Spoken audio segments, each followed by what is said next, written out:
Hello, y'all. How's it going? How's it going? How's it going? How's it going? How's it going, y'all? Oh, y'all are rolling on in here. I need all this energy. Hello. How's it going? Good morning. Well, good afternoon. Good night. Look, how's it going? Good ad. How you doing? Man, this I don't know if I've had a normal week since 2022. Have you had a normal week since this like whole year started and we're almost about to be out of this year soon? Like, have you had a normal year? My life is pretty predictable. Yeah, Okay. yeah. My life is I see clients on sometimes Saturday, Sunday, Monday, Tuesday, Wednesday. I'm teaching my classes Thursday, Friday, sometimes on Saturday. Um, my days are full, but it's rewarding. My days are very rewarding. Um, I would there's no other place I'd rather be. There's no other type of people I would like to have around me. There's nothing else I would rather do than what I'm doing right now, and I can't believe I actually get paid for it. Mm. So I don't know. Life is pretty good. I What guess I think it every could be week worse. yes, I think every week I show up for the entrepreneur that's in their not building phases of business, but like expansion phase and, just constantly wondering like, God, can I even do all this? There's just so many things that get thrown your way.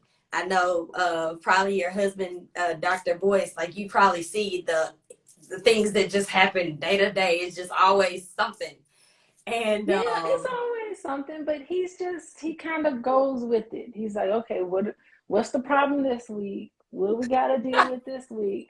But we we take out time for each other. We definitely take out time for ourselves, just individually without each other, because that's important. His office is right next to mine, so we're together all the time. So we do give each other space, but at the same time, we do a lot of fun stuff together, and it's great. Two entrepreneurs right here in one little spot. We will take our time and coordinate our schedules. Today we went running. We ran for 3 miles. Um, we're doing a detox, a 5 day detox. So we do fun stuff together. We travel all the time. Life is good. yeah, I'm gonna get there in 20 something years. I'm feeling it. No, you can be there today, right at this moment. Okay. It can happen to you in an instant, and it looks different for everybody. Yeah. So it has to be Jazz's place in life where you just know you're where you need to be. Right. Okay. I'll And be that's your wait. What's your tagline? I can't remember. which one? I got a You tagline gotta for everything. okay. Name your taglines. Wait, I hate that Walk I by faith. forgot. Walk by There you faith. go. That's it. Walk by faith. There you I'm go. in You a walking by very faith. he has me in a very stretched season. Like this season, like no other season, is a very stretched season. Yeah. Literally. Oh my goodness. Okay. And going to the conference really brought about so many new people that I got to meet, so many business connections. Like, it's just so much. Like, and we're finally, like, what, at a month or so from the conference. So, like, everybody that didn't reach out, they're reaching out. So, it's just I'm just in a different season. I don't know. It's been So different. now wait. Speaking of conference, you're not coming to the All Black National Convention, are you? So You have a wedding. I was just talking to Christian about that, Christian Kegler, Yes. and I was just talking to him about that. I do have a wedding. So if it wasn't for that, I would definitely be there. So you can count me in for all things the voices next year. Okay. And I Okay. know you All and I right. gonna do a speed dating. So count me Oh, in. that is okay. All right. Count Yeah. me in. You know Christian's gonna make it? I can text him and ask. I did talk to him today. He was just like, if Dr. Boyce, hires me as the videographer and photographer, I'll be there. Woo, you better get a hold of them soon. I think they finalizing everything. Okay. Yeah. Okay, I'll make sure to text them. You know, I'm talking to the kid. You know what's going on, so I'll text Christian and make sure he knows, like, to get in on that. Are you excited for that conference? We should talk about that a little bit. Now that we're on that topic. Yeah, I am excited. I had a meeting today with the team, and it's exciting. We got really great speakers. Um, Friday is going to be, I believe, where the VIP President Circle people meet with Boyce, and he's going to meet with he meets with people weekly for a book club. So he's going to Okay. meet with the book club people, and I think his prime students. So he'll meet with them, I think, on Friday. I'm having speed dating on Friday. I don't know if the schedule is up necessarily, but Saturday is all about business and entrepreneurship and a whole bunch of stuff I know nothing about. So I'm going to be in the audience taking notes. And that's Saturday. And Saturday night is the ball. Okay. So we're doing an awards ball, B1 ball and awards. And then I'm going to be partying. And then Sunday is about family, the Black family. I don't know if it's up yet. I don't even know if people know what's going on. I Sunday, and it's not, the schedule's not up, but they're going to put it up soon. Yeah, I want to say just the registration. Okay, so that's, now you know, I don't know if I'm telling too much or whatever, but Sunday is when I'm going to do a panel, and I'm also doing a breakout session, and then I think that night, let's see what's going on that night. Oh, that night might be our red carpet. We have a red carpet movie premiere. Okay. That might be that night, or it might be on Friday. I can't remember. I think it's going to be on Sunday. So it's going to be full 3 days, Friday, Saturday, and Sunday. And it's going to be in Charlotte, North Carolina. And if you go to my Instagram page, it's the first post. I just posted the flyers and stuff up on there. There's more flyers coming out, of course, but yes. So there we go. Yay. I'm excited. And on the Black Love note, you guys, welcome. I know if you're joining live from Instagram, from also YouTube, or anywhere that you're seeing this, make sure that you all are tapping in, following us on our social media handles, and also remembering why we started this. So my name's Jasmine Stith, aka The Pretty Plug, and I'm joined by... I am Dr. Alicia, and aka, I guess, Coaching with Dr. Alicia. Yes. And we're presenting the Drama-Free Black Love series. And we birthed this series to raise awareness around healing and restoration of relationships within the Black community with a licensed therapist, aka Dr. Alicia. You guys, we have been going live week after week. Our first episode was It's Your Birthright for Black Love. The second one, I had to have my own healing session because of the energy I was experiencing in Dallas. The next week we talked about, do you believe in Black love?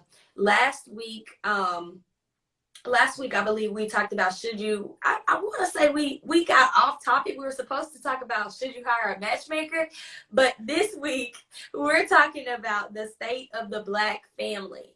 And I want to go ahead and just open up with a hot topic. Are you ready for this hot topic, Dr. Alicia? Okay, hot topic. Give it to me. So yesterday in my Facebook DMs, we love a good Facebook DM. This gentleman by the name of Nicholas, I won't say his whole name, he reached out to me and he was just like, listen, I don't believe in Black love. I don't believe that it exists. And I was like, ooh, Lord, he said, Black on Black love is not real. Now, what would you say to that? I was like, oh my. And he was like, I've never seen a Black woman on my level or to understand a Black man in America. And then I was just asking him, what are your sentiments about that?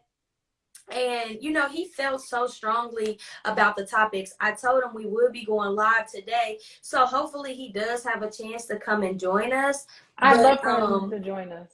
Yes, I really hope he can join us. And let me go to the message that he sent. He said, any level. I want a good soulful woman that loves her man. I cook, clean, and literally do everything for myself. So that way, that's the way my mother raised me. But to find someone who understands your value and give you back the same thing. So, Dr. Alicia, that's our icebreaker. You know, this gentleman reached out kindly, didn't have, wasn't mean. He even said black on black love is not real. What you got to say about that one? Yeah, it reminds me, I put a post up on my Instagram Okay. account. Wait, let me try to find what I wrote. I can't even remember half the stuff I write. But I put up something on my Instagram. Let me go to it on my computer. And it was about, oh wait, hold on. Okay, I put something up on my Instagram about the dynamic issues between male and female relationships in the Black community. And it was basically talked about issues of sexism and racism uniquely impact Black men and Black women and how they relate to each other. And what's happening is that what a lot of scholars are now saying in the field who work with couples, so they work with all couples, but there was something very unique about the African American couples they were working with.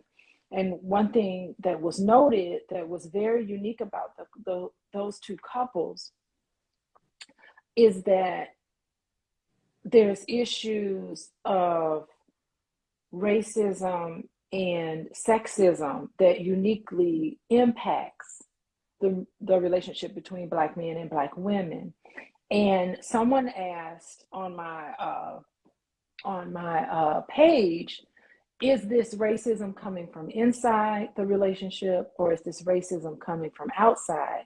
And my answer was it's both, because what was happening is that Black men who are in relationships with Black women are on the receiving end of stereotypical ideas about Black men. So somehow us as Black women, we are looking at Black men in our relationships and we're putting on them all of the stereotypes about Black men, that they're irresponsible, that they can't be trusted, that they're lying all the time, all the things that our grandmamas used to enforce in us, don't be trusting those men out there and all of that. Also, for a lot of Black men, they're looking at us in relationships and they're putting those stereotypes on us. And they're saying, oh, you just think that you're just a single Black woman and you don't need no man and all of this. And when we really kind of delve into that, that's not really what's happening. It's just that we're throwing these stereotypes in our houses, in our relationships. We're hitting each other with these stereotypes. So not only are we battling negative stereotypes outside of our homes, but when we're inside of our homes, we're also battling these negative stereotypes inside of our home. And for Black men, if you feel like you're not quite empowered outside of the home, a way of asserting your power inside of the home, this is just an example, a way of asserting your power inside of the home is to try to force male dominance on your spouse by saying, well, you need to cook, you need to do all the cooking and all the cleaning, and just let me sit on the couch and watch television. So what they're finding is that not only is it sexist, but it's also racist. And Black women too, I'm just giving examples. And that sort of dynamic is what makes it uniquely difficult for Black men and women. Now, of course, you can look at some of that and say there's no such thing as Black love, right? But I think these conversations need to be had, and we need to tease all of these things out so that we can get down to the bottom of it. And on the other hand, there are Black men and women who are in relationships and married to each other, and it's going quite well. There are a lot of instances like that. Maybe there's like conflict here and there, and we need to sort through things.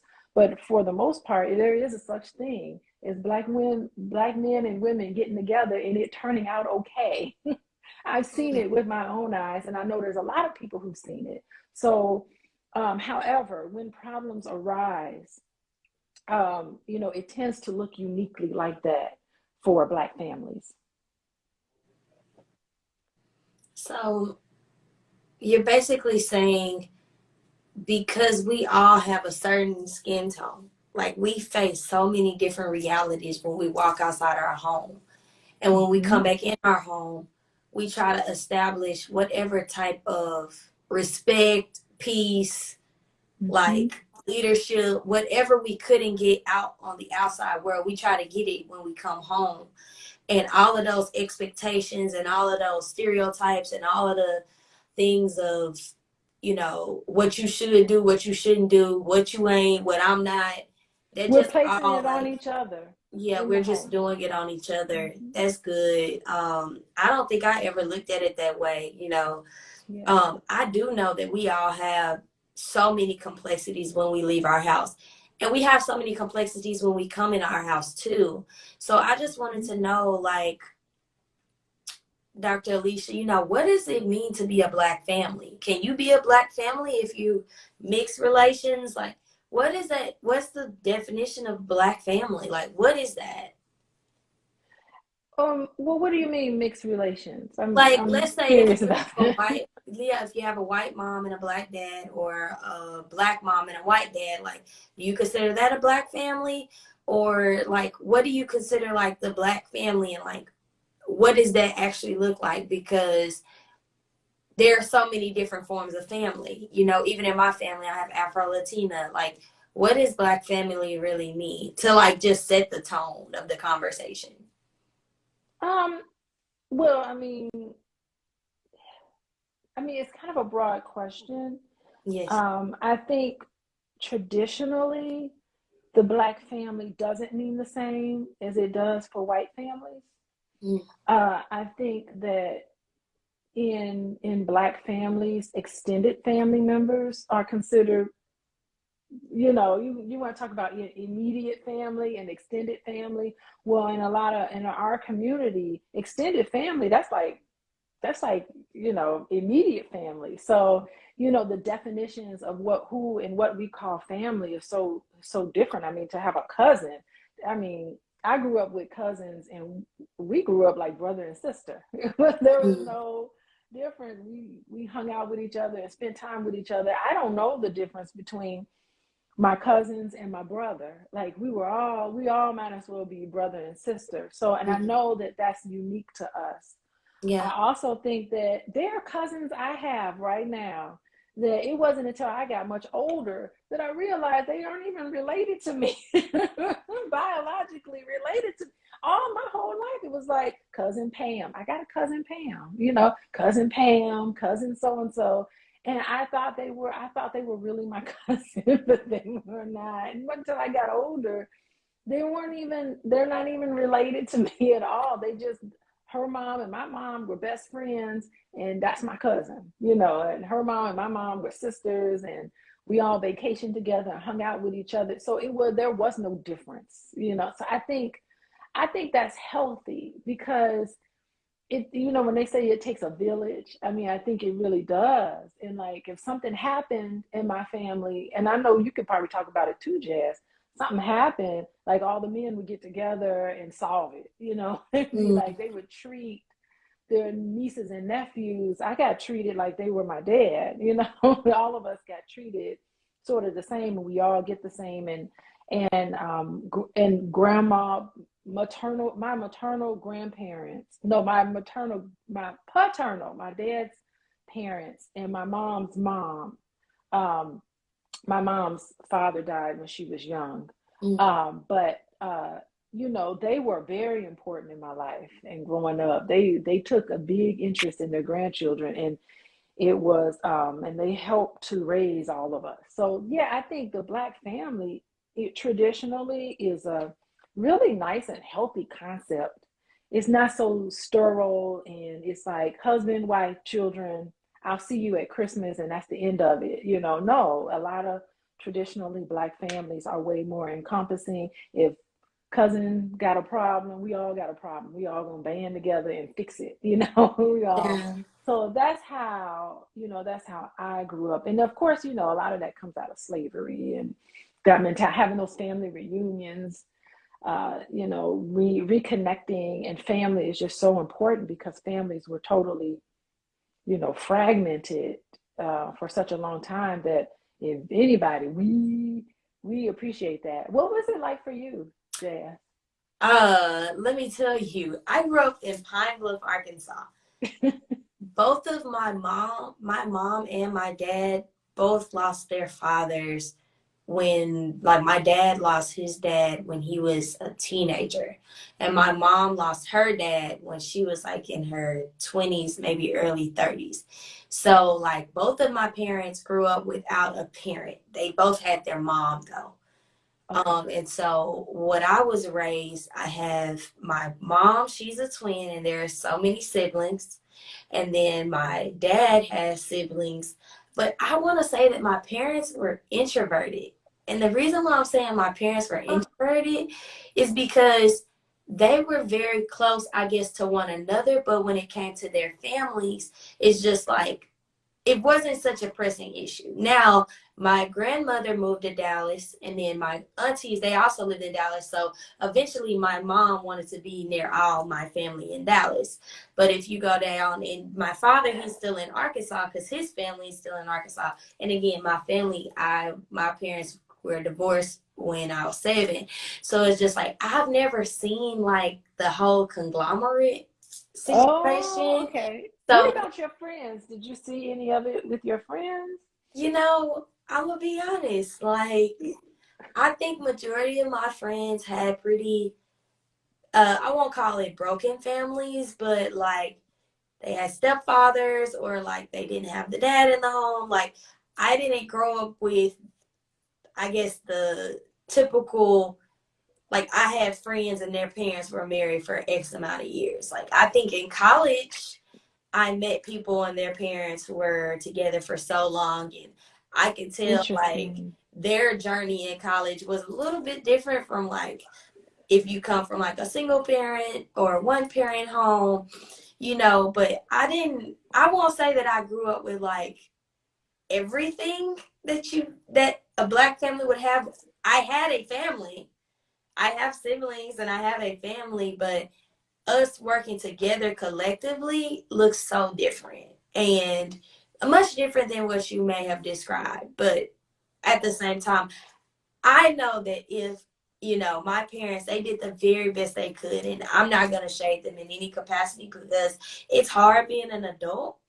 But I will say, like, I pray that when God does bless me with my family, we are able to instill new principles, new traditions, and not even new cultures, but to really embrace the culture that we always had, but that was taken from us. I even plan to, I've already been to Africa once, but I plan to convert a piece of me. Why not be a piece of Ghana, Nigeria, or something? Like, why not? I plan to convert just to make sure that I honor my ancestors that came all the way, that were originally here, and like I may have got here sooner, but I just think it's going to be such a beautiful experience to like really know and trace back my roots to as much as I can, you know. Yeah, I think what I love what you're saying is you talked about I want to create my new version. And when I meet with couples and they come from two different backgrounds, of course, right? Even if they come from the same background, similar background, it's still something of a negotiation. I think that when you get together, you can create whatever you want for your family. Yeah. You could say, you know what, here's part of my family that I really love, and it's a tradition, it's something that I'd like to incorporate in our family. But there's some pieces about my family we could just leave and let that go. We don't have to carry that along with us. Yeah. And then you could tell me there's pieces of your family that I really enjoy. Let's keep this going. And then the rest of the stuff we don't like, you can throw away. So I think that's the beauty of it, where you can cherry pick what you want and create for your family, whatever it is. Even given some you know, what I laid out was a traditional Black family. And maybe I came from a very traditional Black family, but of course I'm much older than you. So I don't know, I'm a whole nother generation. So maybe this is dying out. This part is dying out, and that's unfortunate.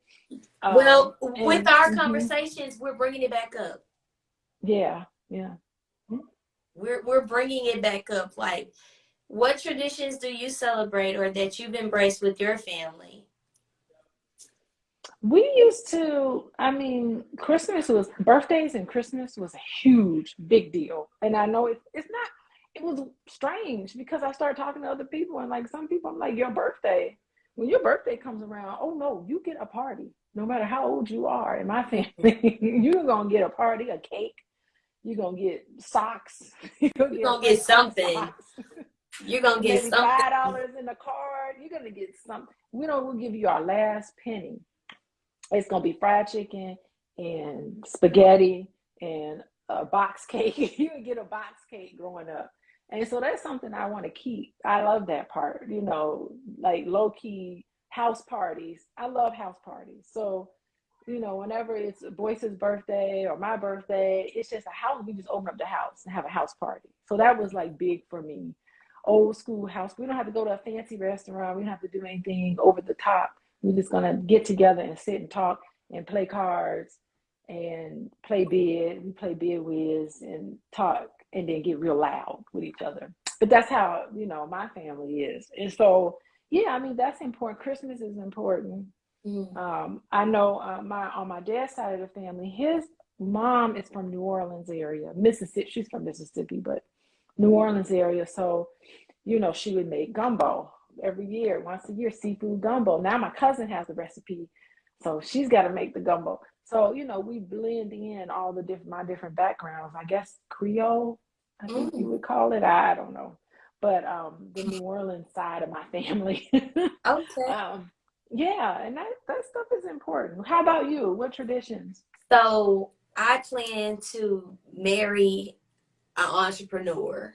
I know it's in there. I believe that's going to happen for me. That way, every day is whatever we make it to be. And that means that when we raise our family, we'll be invested in their educational process. We'll be able to see their milestones. You know, when I was growing up, my parents did have to work a lot. And so it's just like my sister, she has two nieces. And so I put my nieces on my Instagram this weekend, and it was their fourth birthday. So it's like, I'm doing things with them. Like, I took them to the nail shop and I was like, y'all having a soft life. Oh yeah.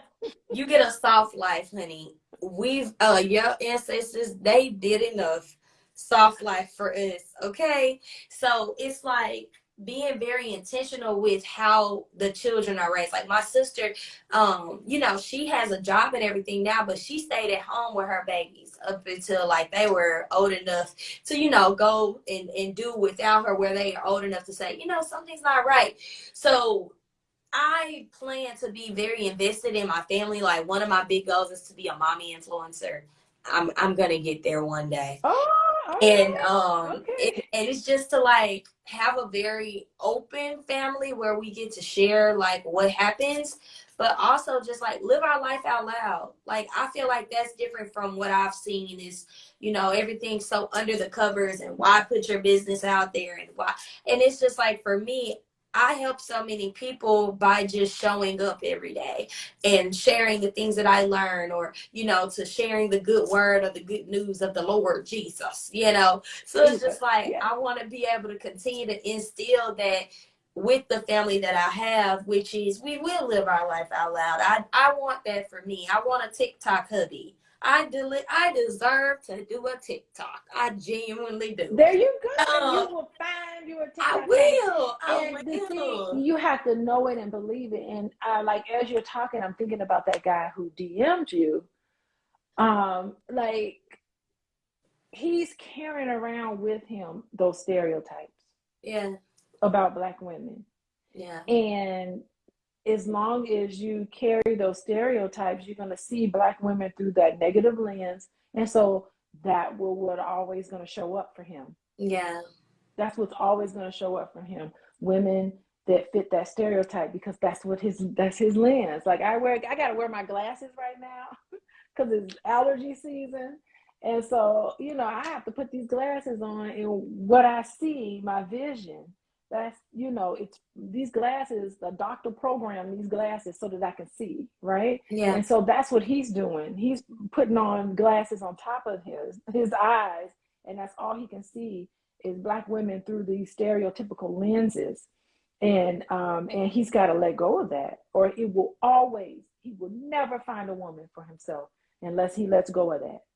Well, how do you practically let go? When you have certain beliefs or certain systems or ideologies that you hold on to, how do Mm-hmm. you begin to unlearn what doesn't necessarily get you the results that you want? Yeah, I think that's a good question, because I think, first of all, you need to write down all the stereotypes that you have. You need to the first thing to do is to look at it and label it. What are all the stereotypes that I'm holding around about Black men? What are all of the thoughts that I'm holding around about Black women? Just the thought of going on a date with a Black man, what automatically comes to your mind? You need to write them down, and you need to identify who told you this. Yeah. Who told you? Go to each line, write down 5 things that you think about right before you go on a date with a significant other. Write it down, all the negative thoughts, and identify for each negative thought that you have. Ask yourself the question, where did this come from? Who told me this? And put a name on it, label it. I do this with my clients a lot. They're like, tell me where these negative thoughts come from. Label the person who told you this, because whoever told you this lied to you. Mm. None of that is true. Mm. Man. And you need to have a conversation with that person in your head, self-talk. And then you have to say, oh, sister so-and-so told me that. Okay, well, as soon as you come in contact with someone that you're interested in, when those negative thoughts come up, you need to say, look, not today. Not today. I know you're trying to give me these negative thoughts. You need to say goodbye. And you minimize and shrink it down. And you'll see marvelous changes in your life just by controlling your thinking. Because remember, as you think, so be it. Yes. We are so powerful. I think the issue is that we are so powerful. We as humans, especially as Black people, we're powerful. The problem is that we don't know it. Yeah. Other people know it because other people capitalize off of us and our power. The problem is that we don't know it. And so your power comes from what you think. And if you change your thinking, your world will change. It can't not change. Yeah. Yeah.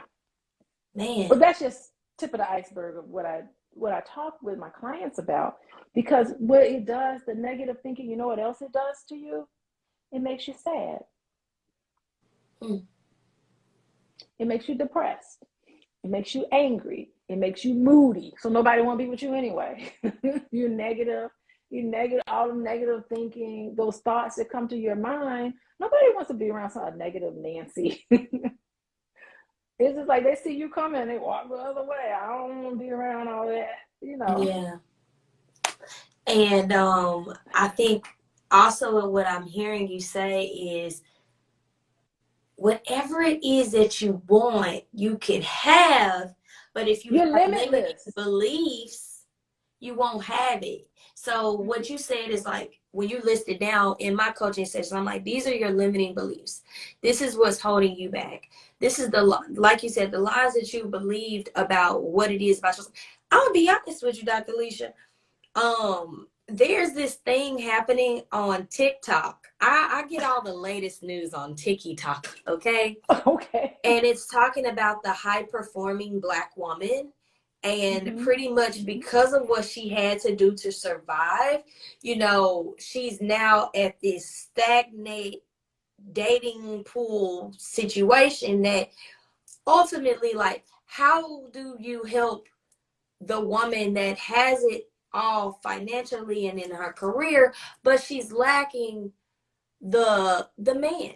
you know, what do you tell her? Because technically, I don't think it's something that she has to unlearn or learn, but some what I'm seeing on TikTok, it's just like they're putting a label to it now, and it's like, how do we get on the same page with our black men and our black women so that we can have the black family?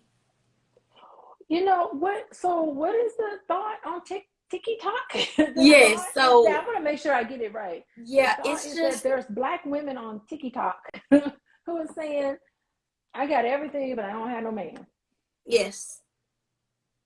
Yes, and they Interesting. are the high performing black women that we rave about on having the businesses, having the home. You know, they have essentially what it takes to like provide for themselves or sustain themselves because they were told to go to school and get the job and, you know, provide for Mm-hmm. yourself because they probably were raised by the single mom or the single Well, dad or my dad raised me too, and he told me he told me to be ambitious. He encouraged me. He didn't tell me, he didn't give me messages like you need to just marry a man and have his babies. Like my dad was like, go for it, whatever you want.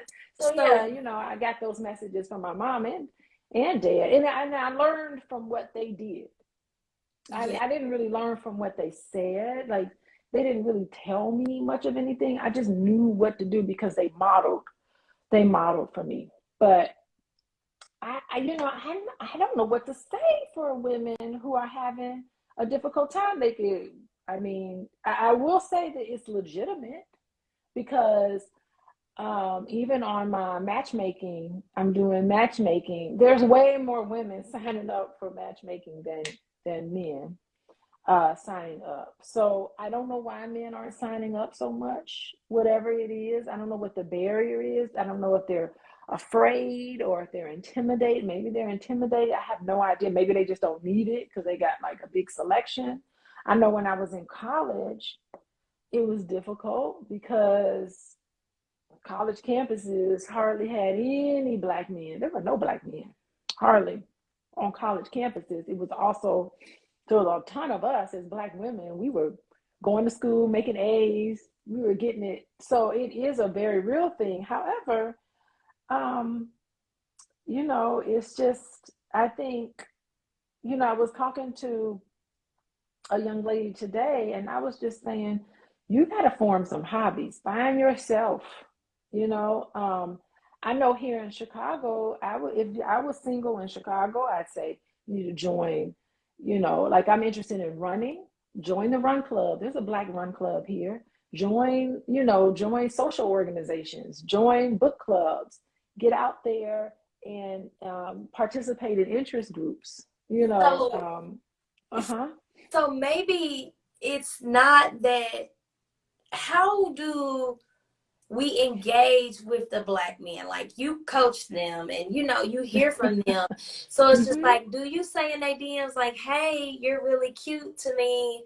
Or, hi, like I'm interested. Like, how do we actually begin that conversation? Because I think that men and women are just scared to talk to each other right now. If I'm They honest, probably. Uh huh. Uh huh. I think the generation is just completely frightened to just engage, and they're like, nope, you're giving red flags, blocking you, you're not doing this, and I already know that this is gonna hurt me in the future. Like, it's just the cutoff is just so real. So Oh, it's just like, really? yeah, and that won't get us the black family. Like, if Yeah. we don't learn how to like actually engage with one another, we Mm-hmm. won't get the black family. So somebody put in the chat, and again, you all, thank you all for being here tonight with us. We have Mr. Elias Morpheus. He says nobody wants high performing women. That don't even sound good. Learn your men and be what he wants if you could. Also learn from the mother and from married women. What do you have to Oh say my about that? goodness. High performing. I think I would be considered a high performing woman. And there are a lot of guys that want to talk. Like I was single for a while. There are a lot of guys who want to talk to me. I was like, ooh, okay, over here, over here. So I don't know. Like I guess because I've been married twice already and all of that. So I don't think there's anything special about me. I think anybody and everybody. Where are Um, you? Do you have an inviting spirit about yourself? Like when you're on that run club, are you like, hi, how's it going? no, You oh know, God, like what no, were you no, no, doing no. in I that was just moment? interested in just, you know what I'm doing in the moment. I was just being myself and into the run. So I'm not in those situations, in social situations, actively looking for someone. I'm just in those situations, being me and focusing on the run. Okay, but But Dr. Alicia, I'll speak up for the women in the back. And it uh-huh. has been said, like, we be in the house working from home, right? We go to the store, like, Lord, is he on aisle 5? Is he on aisle 7? Which aisle is he on? Okay, nobody talk to me. Another day, another moment of being by myself. So it's like, then you go get on the apps, and the apps, they Yeah. not giving what's supposed to be given. So now you go back to Target, and it's just like, how do you create that energy on the inside so that when you do go outside, maybe aisle 5 may have your husband? Because I'm gonna be honest, a lot of people really ain't out. Like my age group, I'm 28, so like between like 26ish to like 30 to 40, like everybody's really grinding, they're building, they're trying to not play catch up, but we're trying to like make sure our 30s and 40s are halfway sustainable. But it's just like we out in Target on aisle 5 praying that somebody just come sweep us off our feet. Okay. I don't know. I mean, that is a strategy. Definitely making your intentions very clear, getting on the apps. And I know a lot of people who met on the apps. You could, of course, oh, there's my cousin. My Hey, cousin just cousin. joined. Hey, cuz. Anyway, so she should, you know what? Hey, Jess, you need to join us. Can we, Yeah, can I yeah. invite her in? Yes, of course. And Because somebody she's asked, been dating. how can you tell the difference between red flags versus something we can work through? That's such a good question. That is Can you such put a good question. Okay, wait. How can you what? Tell the red flags? Yeah, so basically, and you want Adorn Knittel? Which one? Yes, international, Adorn International. Adorn. See if she'll join. Let me ask Adorn International to come on up. So the question is, how can you tell the difference between red flags versus something we can work through? Wait. Hey, Jess, Hey, are Hi, you how's it listening to us? going? doing well. You gotta ask Jess Awesome. because Jess is out on in the market Well, Oh, dating. not anymore. oh, you got Oh, your man? what? What I date? I went backwards. I had to go way Girl, back. girl, Way so you back. out of the Wait, dating who scene. is this? You not in cuffing season. For now, I went to an oldie but goodie. I was Oh, going with the devil you went you with you got with your ex. an ex. Yeah, the devil Oh, you know okay. is better than these devils that I didn't know. Wow. That's interesting. That's an interesting Yeah. complexity. Well, good As luck to long as you're you. I can't happy, wait to talk to you to see So far, what so good. as So long as far, you're so good. happy. I'm not here to judge. As long as you're happy, and at the end of the day, like, to be honest, I think everything in relationships, when y'all lock eyes and you start having that connection and you start loving each other, everything is figure outable. I truly believe that. Now, I'm also divorced, so some things are not figure outable, but a lot of things are. Right. Yeah, So I. what So, Jess, brings what you would you figuring have? outable things over there? What I'm advice would sorry. you have for Jasmine? What advice would you have for Jasmine? She's 28 and she is in Target looking around on aisle 5. Baby, I'm on the chicken aisle, honey. I'm getting my chicken at Target.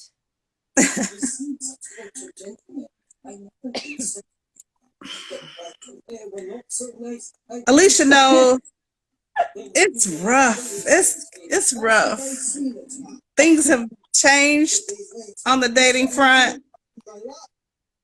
It was a lot of tomfoolery. It was a lot of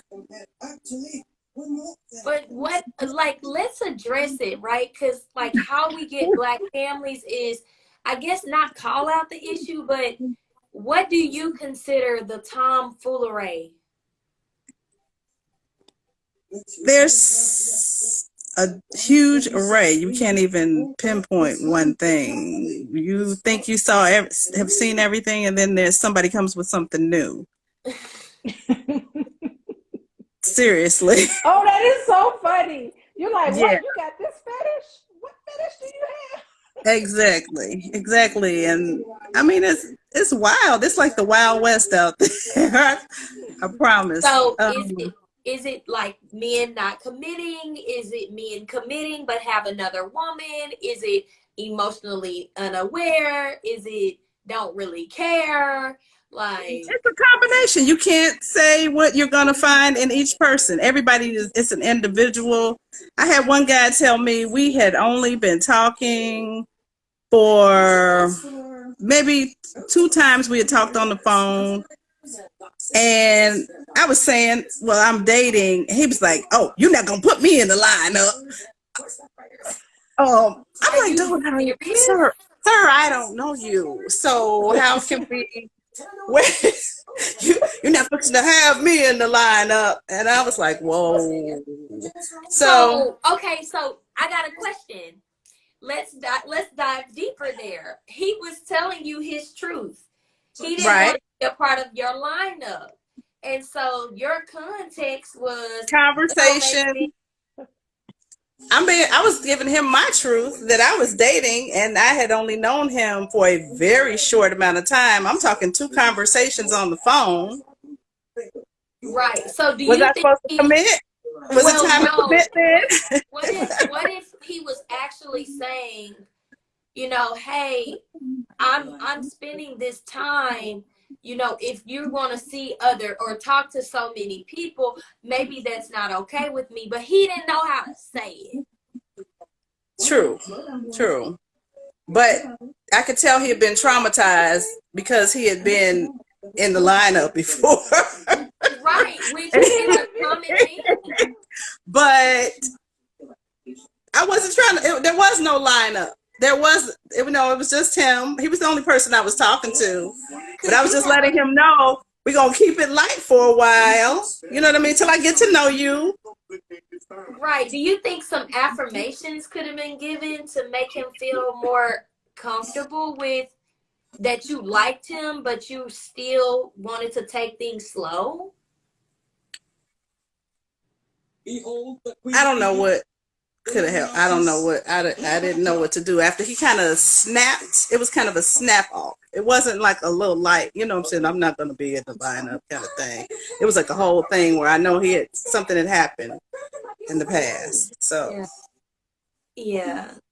Jessica, and I wasn't ready to, you know, I'm not the one.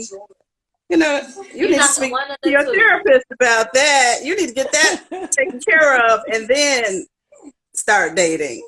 I mean, okay, because I'm almost thinking like, not that you did anything wrong, of course. Like, this is just us having girl talk at this time, but I be talking to so many men, not like on no dating stuff, but like they really just be having it hard with expressing themselves. And like, you know, it's almost like they may like you, but they be like, oh my God, I'm having this feeling right now. I don't know what this is. I'm like, oh, is it some butterflies or something? Like, you know, like it's almost like they don't have the language for their emotions.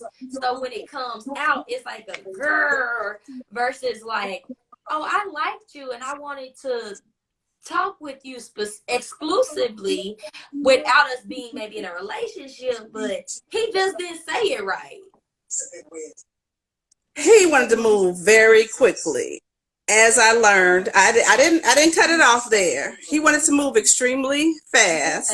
That, as I found out, 3 dates after that, we were 3 dates in. It was time to go on the 4th date. And he wanted to. He was ready to. We grown, you know. It was time to sleep with it. I was like, I don't know you well. I'm not ready for that. I didn't feel, you know, I'm not comfortable with that. Yeah. So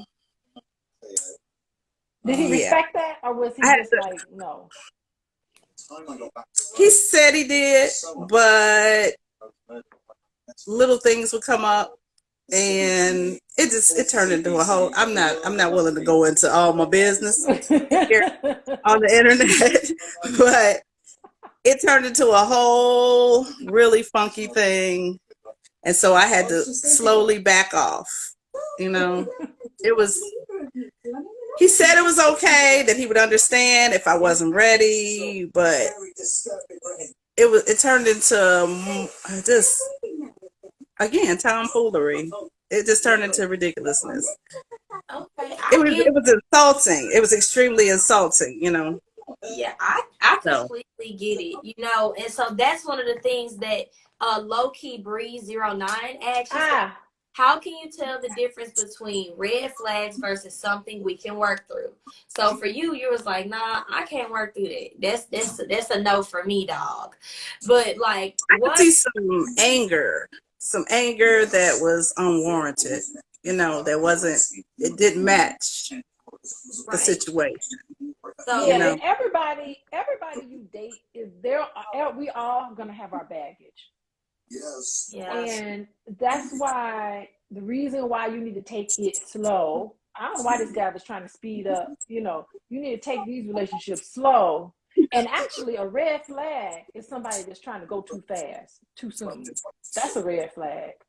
Because they're Right. trying to, what is it called? Love bomb. They're trying to love bomb you, tell you, put you up on this pedestal. Oh, you're the best thing in the world. You're the most wonderful thing in the world. And you This can't guy, do no this wrong. the other thing. He was like, "But don't let it go to your head."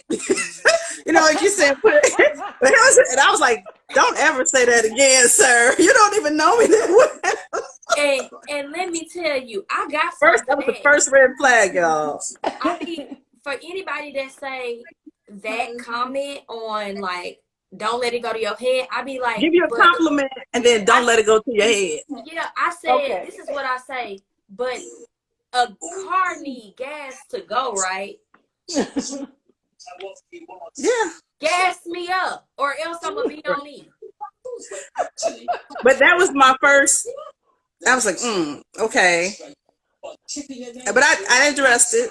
I was like, I wouldn't. You shouldn't say that to people. You know, you don't know me Yeah. well enough to know if I'm the type of person that it you know that it would go to my head. Get to know me better before you say something like that. I was like, because I was insulted, but it got worse. Yeah, that was a Yeah. one It got red better. flag and then way too many. Yeah, so and when you take it slow, if they want to go faster than you're more comfortable going, that's a red flag. Also, I think the reason why you need to take it slow because you do need to examine their baggage, and you have to go within and try to figure out, is this something I can deal with, or is this something that I need to let go? Because if you're with somebody, you marry somebody, you marrying their baggage. They take bringing that into the relationship, and you're bringing your own baggage in the relationship, and then you got to decide, like, this is just too much. I can't deal with this. Definitely, physical abuse, emotional abuse, psychological abuse. Those things you just need to just nip that in the bud right away. Particularly physical abuse, like that's violence. No. So that's one thing. Getting mad and saying "shut up." That's not. People call that's not emotional abuse. That's just being rude. Okay, just people want to label emotional abuse. You told me to shut up. That's emotional abuse. Well, no, I mean that's rude, and you probably should apologize and know not to do that again. But I think, there is, somebody really controlling over you is definitely a huge red flag, and manipulative and devious and untrustworthy. I mean, those are qualities you don't want to hang out with people. You don't even want people like that around you. That's how I would answer the red flag question. Okay. And so, I guess the next thing I want to ask everybody is, what misconceptions should, and this is for the audience, y'all, because we came to talk about the Black family. We came to talk about like what that looks like. Can we highlight one or two challenges that we all may collectively have experienced with our family and like how we overcame it, and or what we're looking to continuously overcome just with the Black family dynamic? And maybe it's just mentioning, this is a scenario in which this happened to us, but we were able to move forward from it and our family got better. Like to basically help other people that may be having family challenges. Because a lot of people do. People do have family challenges, and I think it's just uh it it really is knowing that, when they say blood is thicker than water, it really is being able to set aside any differences, because you're always going to have differences, and know what's important. I think that's key. And sometimes, I talk to people all the time about their family, and they'll complain about things, but usually if you're just spending holidays together, it's just limited. It's a limited amount of time that you spend with that person. So whatever it is, you can just manage it through Thanksgiving dinner and then go carry on with yourself, through that. But yeah, I think it is something really dynamic, and you just have to decide what kind of, if it's really toxic, if it's something that's violent and volatile. I mean, definitely you don't want to be around that kind of person. But I think that I think those things are important. What do you think, Jazz and Jess? This is Jasmine and Jessica. What do y'all think? Do you want to go first, Miss Jessica? No, you can go. Let me think about it for a second.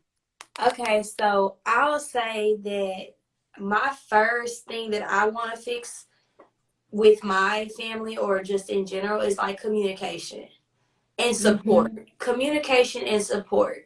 And sometimes we think like, let's go with the support topic first. Like support isn't always financial.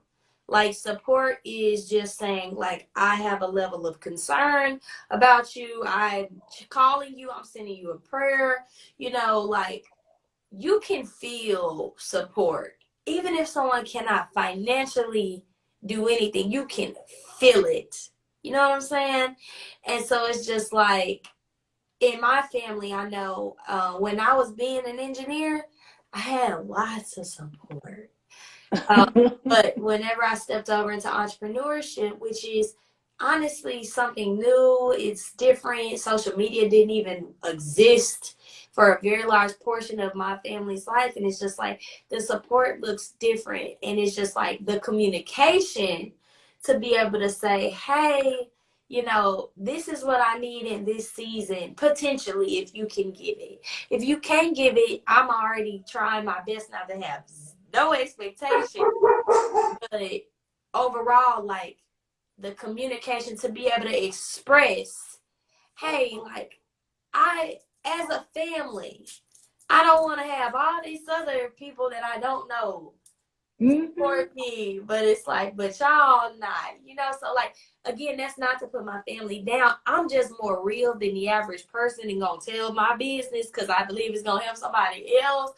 But I'm just basically saying, like, for me, I know I can have a better, stronger Black family with communication and support. And again, support does not have to come out of your wallet. Yeah, I mean, that is so true, because like I don't know what I do without Jess. Like I can't run my business without her for the most part. I'm like, oh my God, I could call her up and tell her. So she's my manager. She be helping me sell my little books. And we got some business. We need to go on. We got some more business stuff we need to do together to make some money.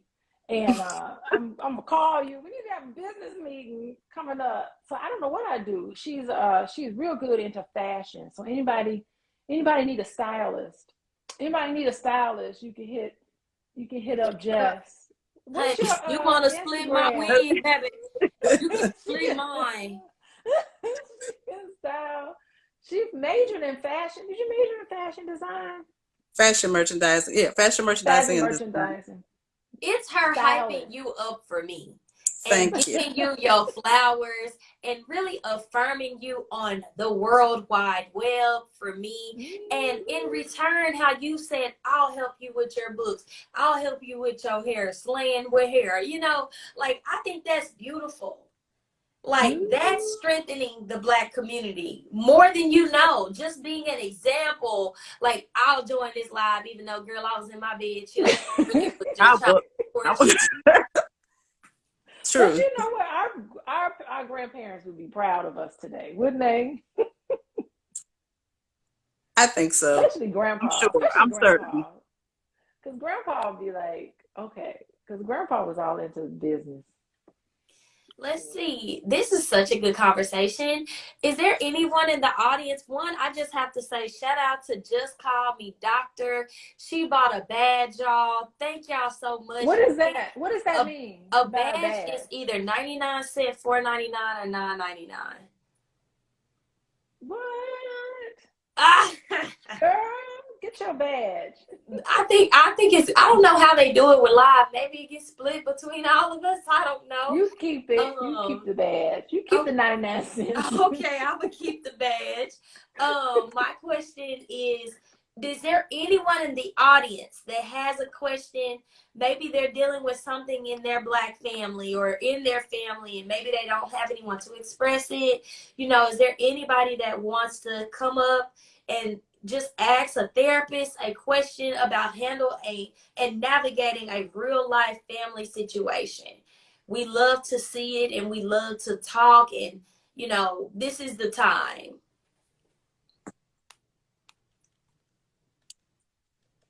Look, as we wait. Anybody have a question? Well, let's see who's in here with us. Yeah, I just invited some people. This Cam I Am. There's an Alicia Starr. Welcome. Who else is in here?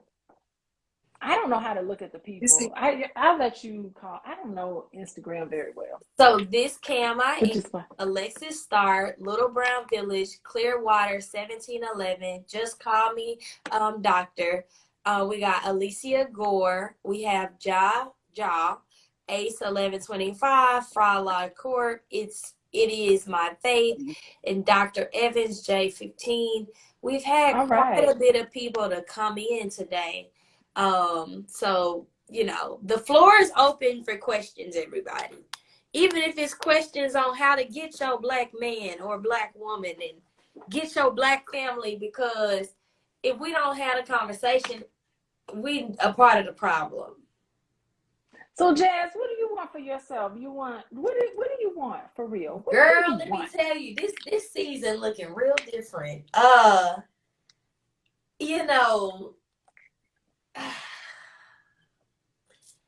It would be really nice to settle down, okay, Dr. Alicia, but I'm gonna be honest. Like, I don't even know my full potential right now. I don't know if I'm about to be flying around the world all 2023. I don't know if, business is about to do this and this and this.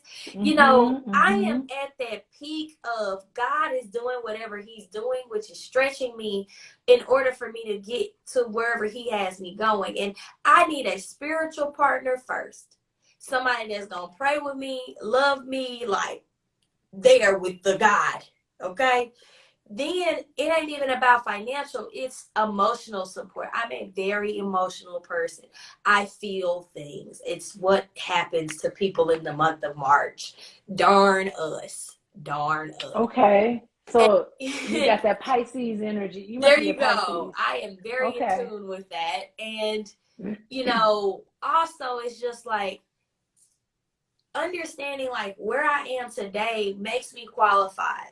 if I don't make another dime tomorrow, if I don't bring anything other additional to the table but being myself, like that's enough to qualify me for deserving of love. And you know, sometimes we try to quantify or qualify what makes somebody lovable, right? Are they making X amount of dollars? Are they at this point in their life? You know, I want a type of love where it's not about the money. It's about the purpose, and it's about the calling, and it's about like where we're going for the next 5, 10, 15. I'm a visionary. I have to be accepted for that. My big ideas and my big visions, and not to be like, nah, we just ain't gonna be doing this, or like to be attached to someone that doesn't have big goals. And I'm okay with waiting until I get that partner that is my purpose partner that can withstand my tests, and also I can withstand his test of time. Okay. So, I mean, you got a clear purpose. I see, you know, I just would recommend it will come. Yeah. I think it will come, and I think you should just live your life, even if you are traveling all over the place in 2023. They be wanting to lock me down. They don't want me going nowhere. I'm trying to tell you. They be like, you need to be with me. And I be like, but I want to be free. It don't make sense. Wait, do you want to be free, or do you want to? Well, I guess love is freedom. Right, but like, hear me out. I'm in the South, Dr. Alicia. I'm in the South. These men, So they want you under hold them. you down? They want you to pop and drop it. Ooh. Well, That's not what, doesn't sound like that's what you want. What I mean by that is when they do settle down with you, they are wanting children and things of that nature. It's a very settled lifestyle here in the South. Well, wait, are you saying you don't want children? You don't want I to settle down? do. Which is it? I do want that. I'm just saying, I'm a full-time entrepreneur. That looks completely different than someone that has a full-time job. I will not call stable. I will not say stable because we're in a recession and you can lose your job tomorrow. So it's just like, it doesn't look ideal. Like, to be with an entrepreneur is to go on this worldwide journey, like, of whatever that looks like. And so you know you want to be with another entrepreneur. I think that makes the most sense. It makes the most sense to me because it's not that a person can't have a full-time job. I'm not saying that they can. I'm just saying, will they be able to support me in the way that I need it? And sometimes when you are, if you're in a job that you love and you know it's your calling and your purpose, sure. But sometimes when you're meeting people, they're doing things for the money and they're not happy. So it's just like, you're over here chasing your dreams. You may not be where you want to be all the way. But well, I mean, that doesn't mean it can't work. So like, when I met Boyce, I was just a college professor. Well, I didn't have my business. Right, but I didn't have my business. I never in a million years, not when I met Boyce, when we first started dating. I didn't know what Boyce did for a living. I had no idea. But I think y'all were a match, though, because even when but I didn't. I'm a college professor. I didn't do anything. I didn't have no business. But when I met him, or when we started dating, because I've known him almost 30 years, I didn't know what he did. We just talk about stuff that had nothing to do with much of nothing, just what's up with you. But I didn't start my business until I met him. Until I started dating him, I'm sorry. But you see how he influenced the dreamer in you? Yeah. So you might influence another person. Why do they have to have? Because I don't be an entrepreneur already. I think like sometimes when men come over here to Jasmine land, they be concocting an identity that will somehow lead them to increasing their likelihood of getting me. But then when they get me, that energy or whoever they are or whatever they had to put on, they can't sustain it because it was never them in the first place. they can't sustain it. So they think that you just want a certain kind of man in that. So you putting off that energy. What kind of energy? Because I'm just being myself, talking about God, chicken, and business. The only That's energy. right. I forgot about you and the chicken. Yes, the only energy that I be got, coming that out I of bring. nowhere. I've been like thinking, I don't know about this chicken. Okay. It- You know, this is a good one. And as they said, unlimited faith, it says, I totally agree with you, Jazz, only because their mindset has to understand why your passion is so important to you without them feeling a lack in your personal life, or they have to be completely secure. Correct. And so for me, in my life, Mm-hmm. men that have landed me for what, the last, I give it 5 years or so, they have been completely insecure with self. Insecure. Okay.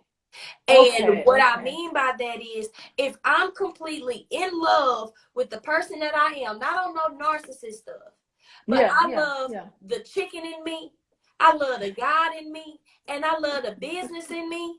And by the time you get me, all it is, well, don't you just want to do this? Why you keep going so hard? Why you just can't sit down somewhere? I'm just trying to settle down. It's like, we can do all of that if you understand the calling. Like, sometimes we have callings on our life that are so much bigger than our temporary personal. And what I mean by that, it will feel really good right now if I already had a family, kids, husband. But I also know that may potentially stagnate the purpose and the calling that's on my life if that person is not completely aligned. You know what? I think you're making it out to be way more complicated than it needs to be. There is nothing wrong with dating somebody and having that person say, all right, good. Take that time to do what you need to do. But me and you, how about we just chill? What's wrong with that? Because how are you going to, no, wait, I asked the question, but I don't really want to answer.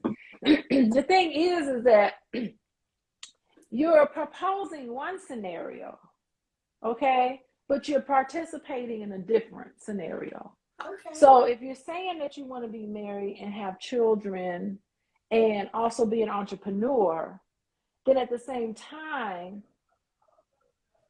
you can't go around and say, well, don't expect me to sit down. Don't expect me to chill. Sometimes you need what's called harmony in your life.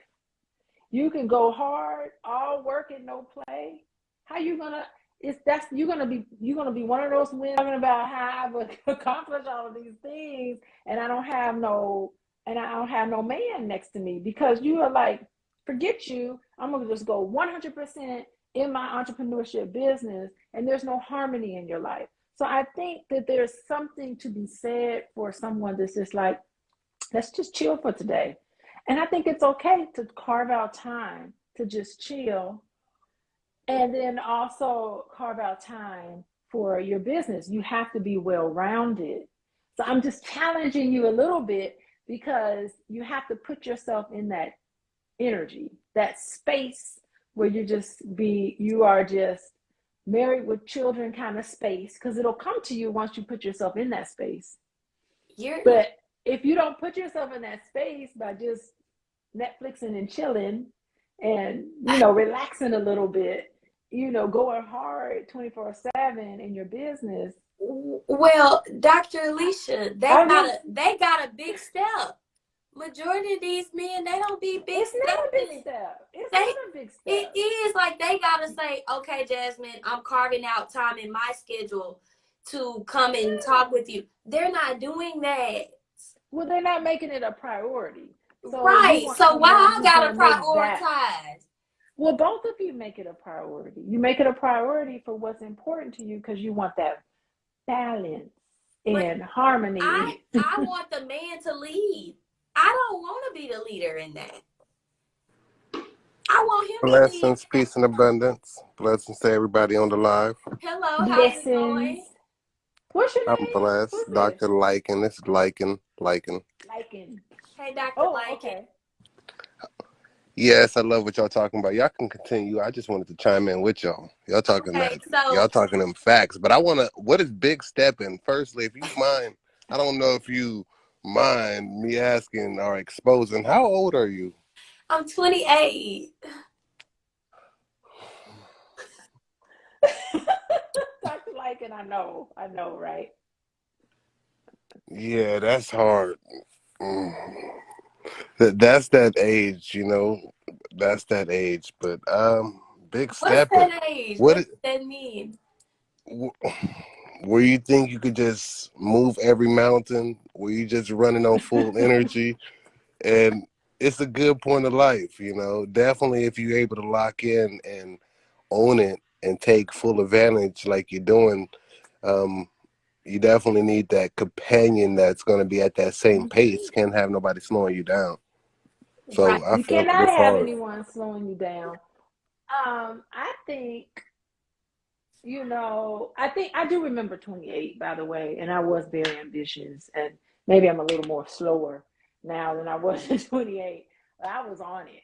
At 28, I had a master's degree from the University of Chicago. I was seeped into my career as a social worker, and I was sitting for my license exam at 28. So I was, studying and trying to. So I was that, but I also had a husband.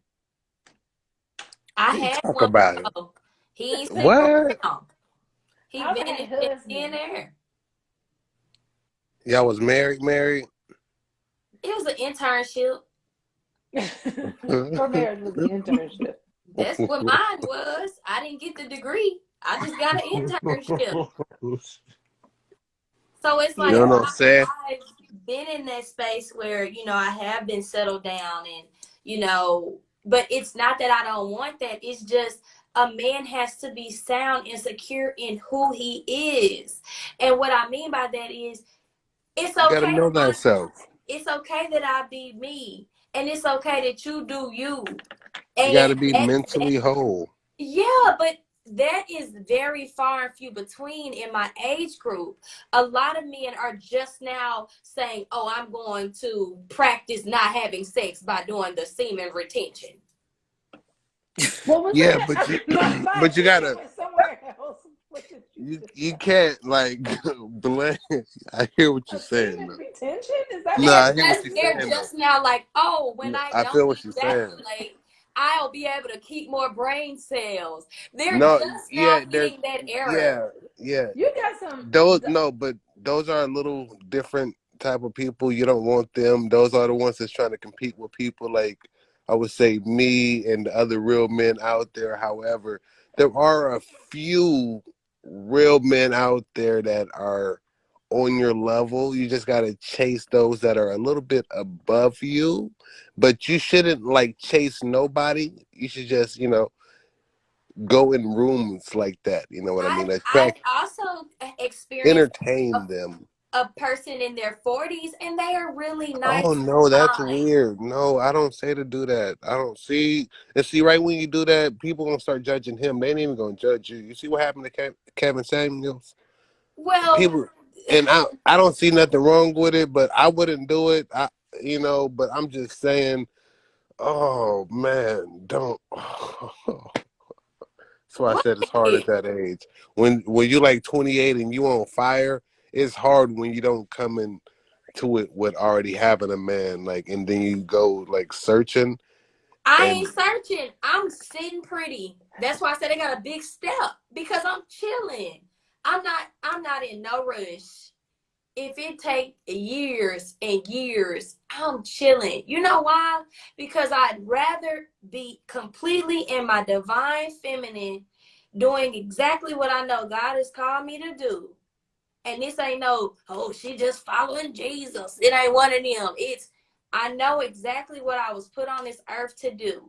And unless a king, not no prince, not no, smaller, a king come beside and he's like, you know what, I'm ready. Let's go and do this. Like, I'm a little different.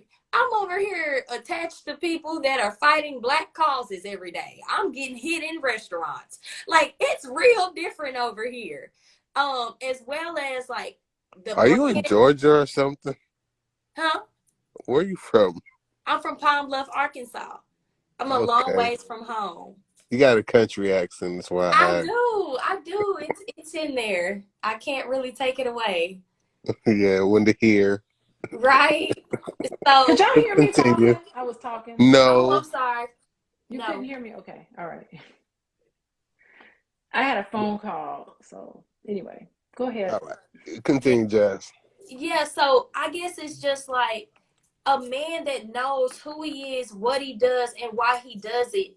A man that knows his why. And when I look for or a partner and stuff, or when I'm seeking, or like when I'm engaging in conversation, it's never about his money, because I believe that God is the ultimate provider. Because at the end of the day, your job can go away, business can be a little funny, but if we know that God is the ultimate provider,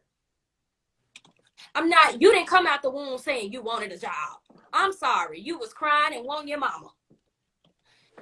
But one thing that you are on a quest of is, what is your purpose? And I cannot attach myself who is not sure of their purpose.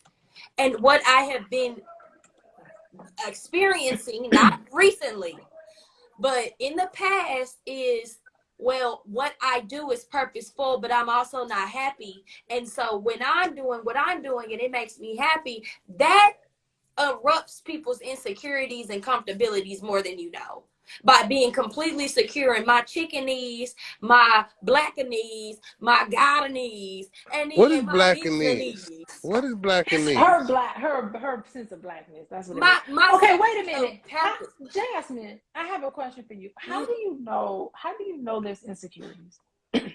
Because they put me down for no reason, when I know that I'm a firmer. Like I literally talk in the mirror and be like, I'm beautiful. Like, this is amazing. Like, oh my God, life is great. And then like whatever it is that a person wants to do, like I amplify it. Like the last guy I was talking to, he sold over $15,000 worth of shoes in 3 months. And I was like, I think you should be doing that. And he was like, you think so? I was like, yeah. I wasn't trying to change him, but I also would hear him in his vulnerable moments saying, I'm not completely happy in all of this. So I'm like, well, I'm not somebody that's going to let you settle. So I'm going to encourage you in the gifts that I see on you. It's real obvious.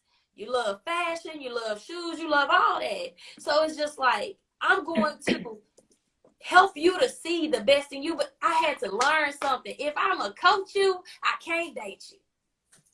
Ooh, why is I mean, that? I don't think, you Why know is what? that? Here's the thing. You can inspire somebody, but Yeah. that doesn't mean, so many times, okay, so I got a job at a private practice and I was making however much money an hour for my private practice, but they were only giving me half of the money because they took, because it was their business and they were getting 50% of all the clients I was seeing, and I was only getting 50%.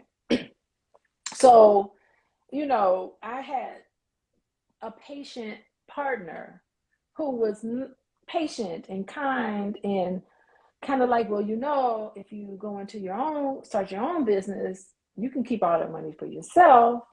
And, you know, I had someone with me who was very understanding and very patient, and just, I don't know, just sort of influenced me in a way that was influenceable, like kind and nice. And eventually I said, gosh, and I would talk about, like, I don't know anything about business. I know a lot. I'm very, you know, I know my content area very well, but business and sales, you have to do sales and marketing. I was overwhelmed. And, you know, my partner, Boyce, he's like, you know what, Alicia, I will pay for coaching. I had a business coach because I didn't know how to, I didn't even know how to set up an Instagram page. I just got Instagram a year ago. You know, I didn't know how to set up an Instagram page. I didn't know how to set up I didn't know what an LLC was or how to do my taxes or all of those things. I knew I was clueless. He could have just dropped me like a hot potato. She don't know what she's doing in business and blah, blah. But he supported me. And I think, you know, don't just throw somebody away just because they don't see it. You know, you have to be patient with them. I'm aware, but like, I'm a business coach, Dr. Alicia.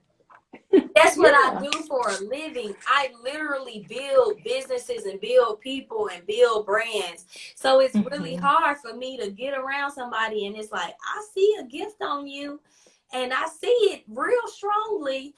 And then you're Yeah. like, yeah. And then when that person starts to walk by faith in it, then they be like, nah, I ain't gonna do it. I'm like, that's okay. I still love you anyway. But I'm about to keep on going. You can just be okay with that dynamic, So but I think they're not more what okay you're with that. explaining is greed. Like you're saying, people normally have greed when they start. Like I'm not getting it. All I kind of hear is like a person really having greed. What happens after you help them and it starts going good? Like Well, why do they turn? I'm finding I'm that's what I'm having saying. confused finding the disconnect. I feel like those people just weren't my purpose partner.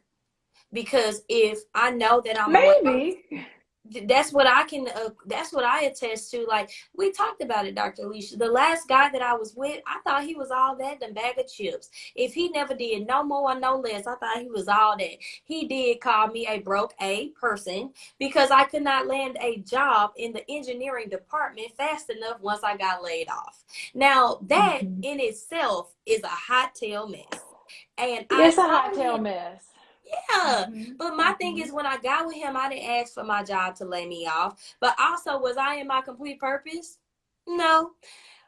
Whenever I am in my complete purpose and I'm still, my income was good. It's just like that person did not want to bear the load of what that looks like on my life, right? Like I have my own apartment, I'm paying my own bills. I'm not asking for that person to do no more, no less than just a regular dating process. I'm not a gold digger. I'm not trying to take what you have. But at the end of the day, you have to sign up for what comes with being with the entrepreneur. You may not be able to do the 5-star that you could do with the engineering me. We may not be able to fly every single place. But at the end of the day, my heart is very, very kind. But also like I don't know, when I met that person, they was like they just looking for a wife. And they a provider and all that, but out of nowhere they wasn't no provider no more. So it kind of just, were you with me for the engineer and the money me, or were you in it for my heart and like what I come with? So So that's kind was of like, this person working at the time that he was saying these judgments on you? yes, has a very secure job. So he wasn't willing to support you or provide, is what you're saying. No, and he wasn't emotionally available at a certain. Well, yeah, that's exactly what it sounds like. That's what I was about to say. If his money wasn't there, then his heart wasn't there. Correct. So that means we were not aligned, and God had to remove. He'd be so selfish with me. He'd be like, that ain't the one. Take everything. That's how God is. God is a jealous God. If he love you, he gonna protect you. So Exactly. Because it didn't make no. I mean, as soon as we got together, I lost my job a month later. But also, we're in a recession, and engineering and tech jobs are the number ones that's like, what up, Jeezy? getting laid off. Who? You know Jeezy? He big viral. We all viral over here. I know everybody. What is big viral? What does that mean? We global. We all over the world. Oh, okay. Like, okay. But I will say, the more vulnerable that I've been on the internet, the more there is a lot of men that are finding me. Okay. But we also have to deal with the context of, I'm 28 and I feel like, I am walking into the season, but it's like you here for the highlight. You were not here when I was at my low. So it's okay, so I'm hearing you They say said that, you wasn't with me you, when I was shooting in the gym. That's how they say. That's how the young people say it. yeah. well, the thing is that, I mean, everybody's got a past, and if you meet somebody new, you can't hold that against. Is this somebody who knew you back in the day and they weren't interested in you? And then These are completely new people. So my thing yeah, is, so completely new. I'm a shiny object right now. You see? No, Jazz, stop. You are talking yourself out of relationships. I'm being honest. Because you can't hold that against somebody if they just met you. You cannot hold that against that person. But people, are people, and they can be with you when you're winning season, but will they be able to be with you when you may not be winning all Well, the time? time will tell. Time will tell. Don't cancel somebody out just because they happen to approach you at a time when you're at your highest. That's not fair to them. They can't It's not that, control but when then you're they have supposed to to. big step, Dr. Alicia. They can't come over here half stepping. They can't. They Well, can't what come do you over mean here. by that? They What's a have big to step to come you? with intentions. Okay. And I can tell when a Okay. man is intentional because I've had it before. Okay. Okay. I hear that. But I heard you also say that you weren't with me when I'm low. Now you're going to be with me when I'm high. I That's challenge still, that because these people and didn't that know you. means, They know you now. right. So that means be real intentional. Be real intentional. Don't put that, Jasmine. I think you're putting too much on this. You're overthinking it. And I think a lot of people do this. I do think you may be a little overthinking. We I gotta talk. understand We gotta you. talk I because respect your truth. you're eliminating. It's like you're coming up with reasons to get rid of somebody. Oh, well, they not with me. I'm They with still me because in communication, but it's also like at the stage there are multiple. So yeah, unless the one will rise to top. yeah. So I think that's great. The multiple people, you got choices. You're not one of those women that's 100% in their career and not having harmony and balance in their life. You're one of those people who are going to have it all. You can have it all and do it Yes, all and be it all, but don't cancel people out for right. things they can't control. They But can't control if they haven't known you. No, listen to what I'm saying. Don't cancel people out. Don't come up with a reason to get rid of somebody yeah, just because you have your own fears, Jasmine. my only fear, Dr. Alicia, is Yes. not achieving my purpose. That's it. You can, When there's it no, now comes hold to on. men, Wait, we can let's fail all stop, day. stop, stop. Let's stop the conversation. You can't not achieve your purpose. There's no choice. You can't not do it. Anything that looks like a setback, that's the purpose of a setback. I've been watching, oh my God. So I'm a Star Trek fan. And I've been watching the new Star Trek. They do a reboot of Star Trek Picard. I've been watching this show What Picard. number is it now? Before you go too deep, what fascinates you about Star Trek?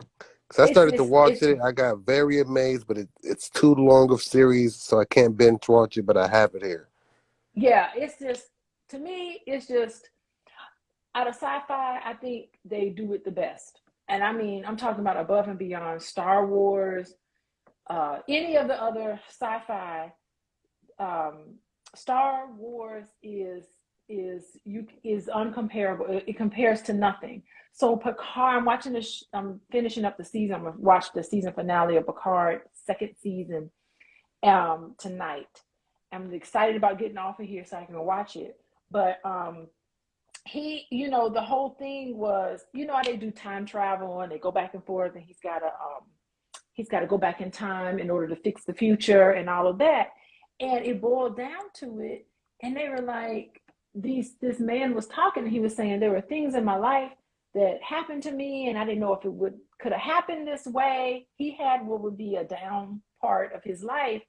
And, eventually the moral of the story was that all of those things had to happen to you because you wouldn't be in the unique position right now for you to help us get back to the future where we needed to be. Like, he was the key that was helping the space-time continuum stay back on track.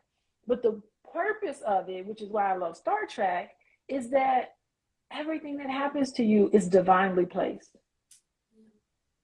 It I is do believe divinely that, placed, and and a it lot of puts you people. in a position to become whoever it is. So even if you have a setback, it really isn't a setback. It's what you do with that setback, because there is a lesson that you need to learn in there.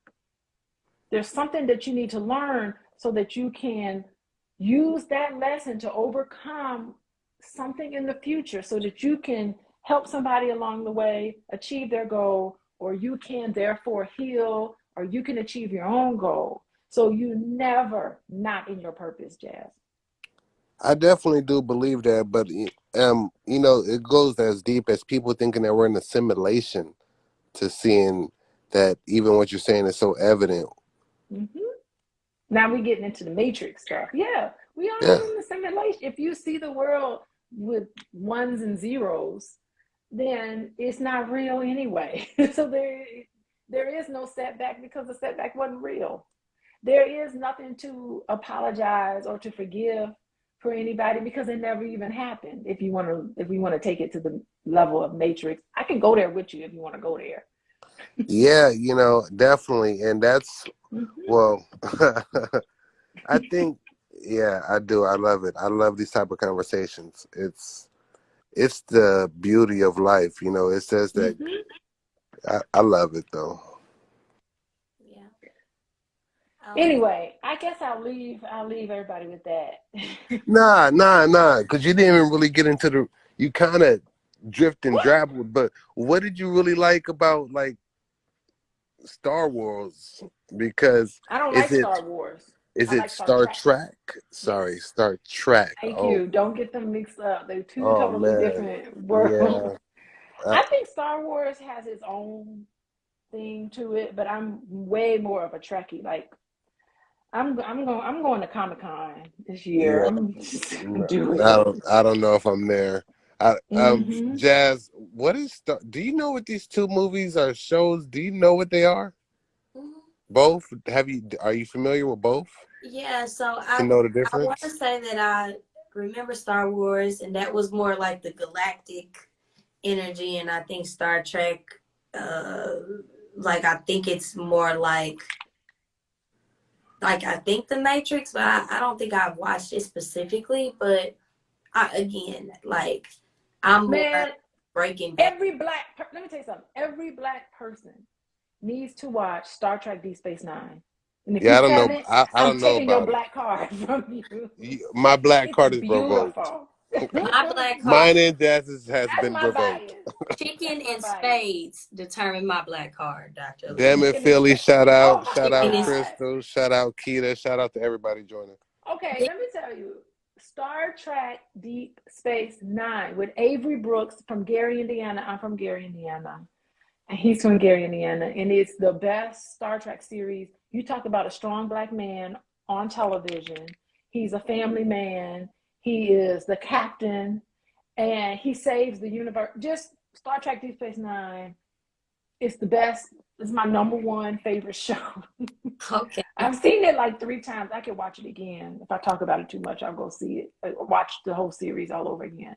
It's beautiful. But anyway, we're getting off topic, and I gotta go and hang out with my kids. Absolutely. So, with that being said, we want to thank everybody for joining us for another episode or installment of Black Love and what that means. And today we talked about Black families. So, I want you all to since you're probably watching this on YouTube, go follow us on all social media channels.